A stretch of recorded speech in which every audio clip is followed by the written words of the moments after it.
Every bee has a job inside of a colony. They work together for the same goal, and that's hive maintenance and hive survival. Bees are so incredibly responsible for a large part of our food consumption. People have seemed to notice that there's not as many honeybees as it used to be. My name is Richard Scott. I'm Chief Meteorologist for WVUA in Tuscaloosa, and I'm a hobby beekeeper. It all started from we just need pollinators in my area, and I know for pollination you need honeybees. People will actually want beehives in their gardens, want beehives on their property because they know for the pollination it's a big benefit. What we do here is grow these bees to where they get large enough to be able to self-sustain, and then I move them to one of our bee yards. Bees do not waste space. They try to build anywhere they can. So I'm just going through here and looking for frames that I think's ready to take, ready to harvest. This one's about 80%, more than 80% on that side, so we can take it.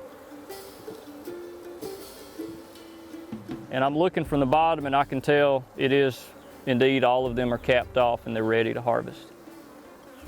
Let's take this one to the truck. Oh, they're really calm today. You guys got lucky. They are very calm. Honeybees can do a pretty cool thing. They make wax, and they literally make wax out of their rear end, and they can build comb out of that. Bees take nectar out of flowers, and they take pollen. They ingest it. They regurgitate it. It's not bee throw up, by the way. People think it's bee throw up. It's a different process. People have been using honey for as many years as we've been around. There's been evidence of honey that was found over 3,000 years ago. I think it's the taste and the fact that it can be a substitute for sugar. It's natural, it's good for you.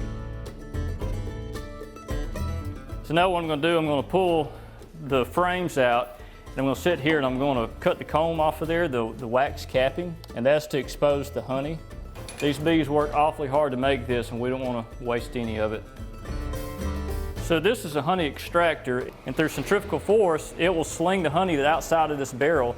It will drain down, and I've got a tap on this side with a catch bucket and a filter on it.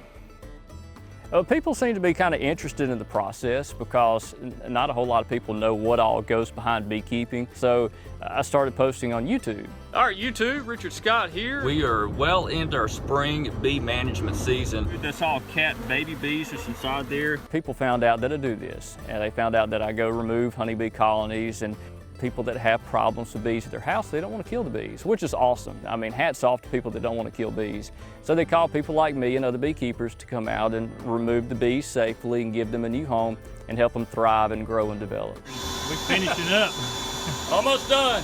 One of the largest hives I removed was at a high school in Demopolis. I want to say it was about 7 feet tall, maybe 3 feet wide. This was an enormous honeybee colony, and it was so cool just to go in there and look at the nest and see how everything was made, how everything was stored. You had honey, you had nectar, you had pollen. It's like a big machine. They all work together, and it's just so cool of a process. I'm going to put the boards back up and call it a day. Between doing hive removals, extracting honey, and just spring management, hive management, it's a year-long process. And throughout the year, I gather information, who wants honey, how many bottles do they want, and we organize it and just get it out there as fast as we can.